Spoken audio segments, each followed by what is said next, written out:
آگ کا صحابہ کرام رضی اللہ عنہم اجمعین کی اطاعت کرنا۔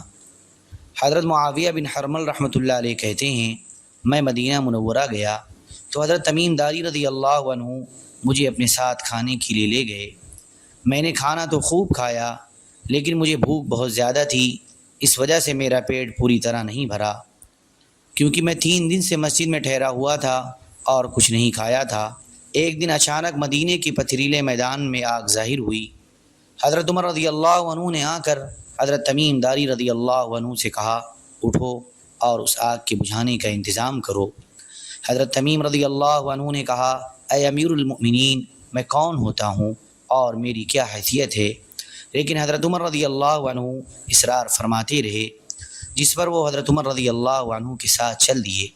میں بھی ان دونوں حضرات کے پیچھے چل دیا۔ وہ دونوں حضرات آگ کے پاس گئے۔ وہاں جا کر حضرت تمیم رضی اللہ عنہ اپنے ہاتھ سے آگ کو اس طرح دھکا دینے لگے، یہاں تک کہ آگ گھاٹی میں اسی جگہ واپس داخل ہو گئی جہاں سے نکلی تھی۔ آگ کے پیچھے حضرت تمیم رضی اللہ عنہ بھی اندر داخل ہو گئے اور حضرت عمر رضی اللہ عنہ فرما رہے تھے، یہ ایمانی منظر نہ دیکھنے والا جیسا نہیں ہو سکتا۔ حضرت معاویہ بن حرمل رحمۃ اللہ علیہ کہتے ہیں، میں نے حضرت عمر رضی اللہ عنہ کی خدمت میں حاضر ہو کر عرض کیا، اے امیر المؤمنین، آپ کے لشکر کے قابو پانے سے پہلے ہی میں نے توبہ کر لی ہے۔ حضرت عمر رضی اللہ عنہ نے پوچھا، تم کون ہو؟ میں نے کہا، میں مسیلمہ کذاب کا داماد معاویہ بن حرمل ہوں۔ حضرت عمر رضی اللہ عنہ نے فرمایا، جاؤ اور جو مدینہ والوں میں سب سے بہترین آدمی ہے اس کے مہمان بن جاؤ۔ میں حضرت تمیم داری رضی اللہ عنہ کا مہمان بن گیا۔ ایک دفعہ مدینے کے پتھریلے میدان میں آگ نکل آئی۔ اس وقت ہم لوگ باتیں کر رہے تھے۔ حضرت عمر رضی اللہ عنہ نے آ کر حضرت تمیم رضی اللہ عنہ سے کہا، چلو اور اس آگ کا انتظام کرو۔ حضرت تمیم رضی اللہ عنہ نے فرمایا، میری کیا حیثیت ہے اور کیا آپ اس بات سے نہیں ڈرتے کہ میرے پوشیدہ عیوب آپ پر ظاہر ہوں؟ اس طرح حضرت تمیم رضی اللہ عنہ کسر نفسی فرما رہے تھے، لیکن حضرت عمر رضی اللہ عنہ نے اصرار فرمایا تو حضرت تمیم رضی اللہ عنہ کھڑے ہوئے اور آگ کو دھکے دیتے رہے، یہاں تک کہ جس دروازے سے نکلی تھی اسی میں اسے واپس کر دیا، اور پھر خود بھی آگ کے پیچھے اس دروازے کے اندر چلے گئے، پھر باہر آ گئے، اور اس سب کے باوجود آگ انہیں کچھ نقصان نہیں پہنچا سکی۔ اور ابو نعیم کی روایت میں یہ بھی ہے کہ حضرت تمیم رضی اللہ عنہ سے فرمایا کہ انہیں جیسے کاموں کے لیے ہم نے تمہیں چھپا کر رکھا ہے، اے ابو رقیہ۔ یہ حضرت تمیم رضی اللہ عنہ کی کنیت ہے۔ صحابہ کرام رضی اللہ عنہ مجمعین کے لیے روشنی کا چمکنا۔ حضرت ابو ہریرہ رضی اللہ عنہ فرماتے ہیں، ہم لوگ حضور صلی اللہ علیہ وسلم کے ساتھ عشاء کی نماز پڑھ رہے تھے۔ حضور صلی اللہ علیہ وسلم جب سجدے میں جاتے تو حضرت حسن اور حضرت حسین رضی اللہ عنہما کود کر آپ کی پیٹھ پر چڑھ جاتے۔ جب آپ صلی اللہ علیہ وسلم سجدے سے سر اٹھاتے تو نرمی سے پکڑ کر ان دونوں کو پیٹھ سے اتار دیتے۔ آپ صلی اللہ علیہ وسلم جب دوبارہ سجدے میں جاتے تو یہ دونوں حضرات پھر چڑھ جاتے۔ حضور صلی اللہ علیہ وسلم نے جب نماز پوری کر لی تو دونوں کو اپنی ران پر بٹھا لیا۔ میں کھڑے ہو کر حضور اقدس صلی اللہ علیہ وسلم کی خدمت میں گیا اور عرض کیا، یا رسول اللہ، ان دونوں کو گھر چھوڑ آؤں۔ اتنے میں بجلی چمکی تو حضور صلی اللہ علیہ وسلم نے ان دونوں سے فرمایا، اپنی ماں کے پاس چلے جاؤ۔ بجلی کی روشنی اتنی دیر رہی کہ یہ دونوں حضرات اپنی والدہ کے پاس پہنچ گئے۔ حضرت ابو ہریرہ رضی اللہ عنہ فرماتے ہیں، حضور صلی اللہ علیہ وسلم کو حضرت حسن رضی اللہ عنہ سے بہت زیادہ محبت تھی۔ ایک دفعہ اندھیری رات میں حضرت حسن رضی اللہ عنہ حضور صلی اللہ علیہ وسلم کے پاس تھے۔ حضرت حسن رضی اللہ عنہ نے کہا، میں اپنی امی کے پاس چلا جاؤں؟ میں نے عرض کیا، یا رسول اللہ، میں اس کے ساتھ چلا جاؤں؟ آپ صلی اللہ علیہ وسلم نے فرمایا، نہیں۔ اتنے میں آسمان میں بجلی چمکی اور اس کی روشنی اتنی دیر رہی کہ اس میں چل کر حضرت حسن رضی اللہ عنہ اپنی والدہ کے پاس پہنچ گئے۔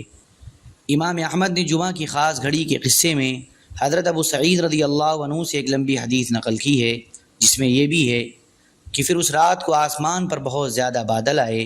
حضور صلی اللہ علیہ وسلم جب عشاء کی نماز کے لیے باہر تشریف لائے تو ایک دم بجلی چمکی، جس میں حضور صلی اللہ علیہ وسلم کو حضرت قتادہ بن نعمان رضی اللہ عنہ نظر آئے۔ حضور صلی اللہ علیہ وسلم نے ان سے پوچھا، اے قتادہ، رات کے اندھیرے میں کیسے آنا ہوا؟ انہوں نے کہا یا رسول اللہ، مجھے خیال آیا کہ بارش کی وجہ سے آج لوگ نماز میں کم آئیں گے، اس لیے میں آ گیا۔ حضور صلی اللہ علیہ وسلم نے فرمایا جب تم نماز پڑھ چکو تو میرے آنے تک ٹھہرے رہنا۔ جب حضور صلی اللہ علیہ وسلم نماز پڑھ کر واپس آئے تو انہیں کھجور کی ایک ٹہنی دی اور فرمایا یہ لے لو، یہ راستے میں تمہارے آگے 10 ہاتھ اور پیچھے 10 ہاتھ روشنی کرے گی۔ جب تم گھر میں داخل ہو جاؤ اور وہاں تمہیں ایک کونے میں کالی چیز نظر آئے تو بات کرنے سے پہلے اسے اس ٹہنی سے مارنا، کیونکہ وہ شیطان ہے۔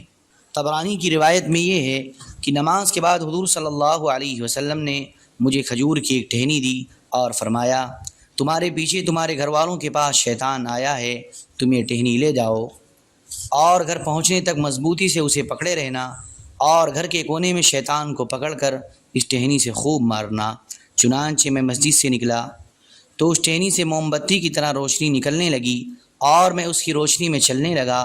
میں گھر پہنچا تو گھر والے سو رہے تھے، میں نے کونے میں دیکھا تو اس میں ایک سہ بیٹھا ہوا تھا، میں اسے اس ٹہنی سے مارنے لگا یہاں تک کہ گھر سے نکل گیا۔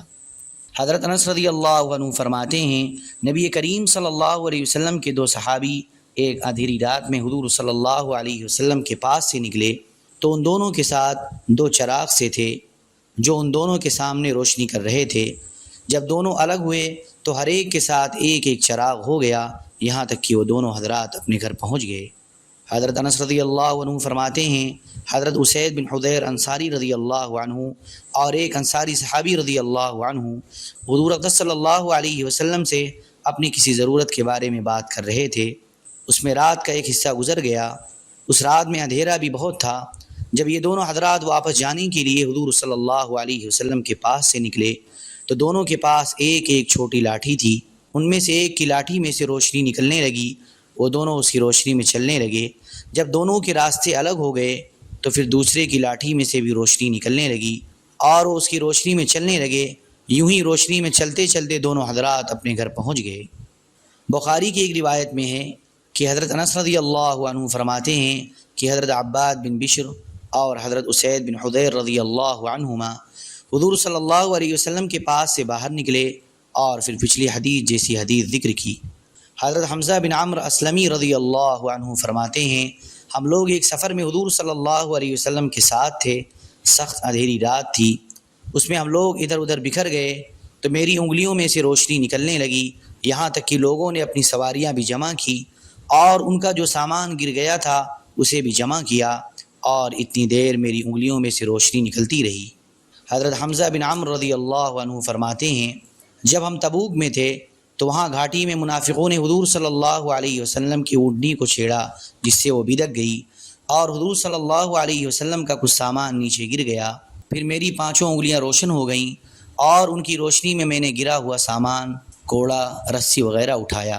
حضرت میمون بن زید بن عبس رحمۃ اللہ علیہ کہتے ہیں مجھے میرے والد نے بتایا کہ حضرت ابو عبس رضی اللہ عنہ تمام نمازیں حضور صلی اللہ علیہ وسلم کے ساتھ پڑھا کرتے تھے، پھر قبیلہ بنو حارثہ کے محلے میں واپس چلے جاتے۔ ایک رات سخت اندھیرا تھا اور بارش ہو چکی تھی، وہ مسجد سے نکلے تو ان کی لاٹھی میں سے روشنی نکلنے لگی اور وہ اس روشنی میں چل کر بنو حارثہ کے محلے میں پہنچ گئے۔ حضرت بیہقی کہتے ہیں حضرت ابو عبس رضی اللہ عنہ بدری صحابہ میں سے تھے۔ حضرت ضحاک فرماتے ہیں جب حضرت ابو عبیس بن جبر رضی اللہ عنہ کی بینائی کمزور ہو گئی تو حضور صلی اللہ علیہ وسلم نے ان کو ایک لاٹھی عطا فرمائی اور فرمایا اس سے روشنی حاصل کرو۔ چنانچہ اس لاٹھی سے ان کے لیے یہاں سے وہاں تک کی ساری جگہ روشن ہو جاتی تھی۔ حضرت عمرو بن طفیل دوسی رضی اللہ عنہ نور والے حضور صلی اللہ علیہ وسلم کے صحابہ میں سے تھے۔ حضور صلی اللہ علیہ وسلم نے ان کے لیے دعا فرمائی تھی تو ان کے کوڑے میں سے روشنی نکلنے لگی تھی جس میں وہ چلتے رہے۔ جلد اول صفحہ 262 پر اللہ اور اس کے رسول صلی اللہ علیہ وسلم کی طرف دعوت دینے کے باب میں حضرت طفیل بن عمرو دوسی رضی اللہ عنہ کے دعوت دینے کے عنوان میں یہ بات گزر چکی ہے کہ انہوں نے حضور صلی اللہ علیہ وسلم سے نشانی مانگی جس سے اپنی قوم کو دعوت دینے میں مدد ملے۔ آپ صلی اللہ علیہ وسلم نے یہ دعا فرمائی اے اللہ اس کو کوئی نشانی عطا فرما۔ حضرت طفیل رضی اللہ عنہ کہتے ہیں چنانچہ میں اپنی قوم کی طرف چل پڑا، جب میں اس گھاٹی پر پہنچا جہاں سے میں اپنی آبادی والوں کو نظر آنے لگا تو میری دونوں آنکھوں کے درمیان چراغ کے مانند ایک چمکتا ہوا نور ظاہر ہوا۔ میں نے دعا مانگی، اے اللہ اس نور کو میرے چہرے کے علاوہ کسی اور جگہ ظاہر کر دے، کیونکہ مجھے اس بات کا خطرہ ہے کہ میری قوم والے آنکھوں کے درمیان نور دیکھ کر یہ سمجھیں گے کہ ان کے دین کے چھوڑنے کی وجہ سے میرا چہرہ بدل گیا ہے۔ چنانچہ وہ نور بدل کر میرے کوڑے کے سرے پر آ گیا۔ جب میں گھاٹی سے آبادی کی طرف اتر رہا تھا تو آبادی والوں کو میرے کوڑے کا یہ نور لٹکتے ہوئے قندیل کی طرح نظر آ رہا تھا، جسے وہ ایک دوسرے کو دکھا رہے تھے، یہاں تک کہ میں ان کے پاس پہنچ گیا۔ حضرت ابن عباس رضی اللہ عنہما فرماتے ہیں، حضرت عباس بن عبد المطلب رضی اللہ عنہ اکثر فرمایا کرتے تھے، میں نے تو یہی دیکھا ہے کہ جب بھی میں نے کسی کے ساتھ اچھا سلوک کیا تو میرے اور اس کے درمیان روشنی پیدا ہو گئی، اور جب بھی میں نے کسی کے ساتھ برا سلوک کیا تو میرے اور اس کے درمیان اندھیرا پیدا ہو گیا۔ اس لیے تم حسن سلوک اور نیکی کرنے کو لازم پکڑو، کیونکہ یہ بات بری موت سے بچاتی ہے۔ حضرت کعب رضی اللہ عنہ کے آزاد کردہ ایک غلام کہتے ہیں، ہم حضرت مقداد بن اسود، حضرت عمرو بن عبسہ اور حضرت شان بن حبیب حضری رضی اللہ عنہم کے ساتھ ایک سفر میں گئے۔ حضرت عمرو بن عبسہ رضی اللہ عنہ اپنی باری پر ایک دن جانور چرانے گئے۔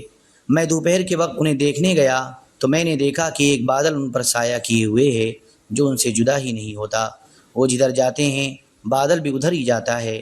میں نے یہ بات انہیں بتائی تو انہوں نے فرمایا، میرا یہ خاص راز کسی کو مت بتانا، اگر مجھے پتہ چلا کہ تم نے کسی کو بتایا ہے تو پھر تمہاری خیر نہیں ہے۔ وہ غلام کہتے ہیں، چنانچہ ان کے انتقال تک میں نے یہ بات کسی کو نہیں بتائی۔ اللهم صل على سيدنا وحبيبنا ومحبوبنا ومولانا محمد وبارك وسلم۔ سبحان ربك رب العزة عما يصفون وسلام على المرسلين والحمد لله رب العالمين۔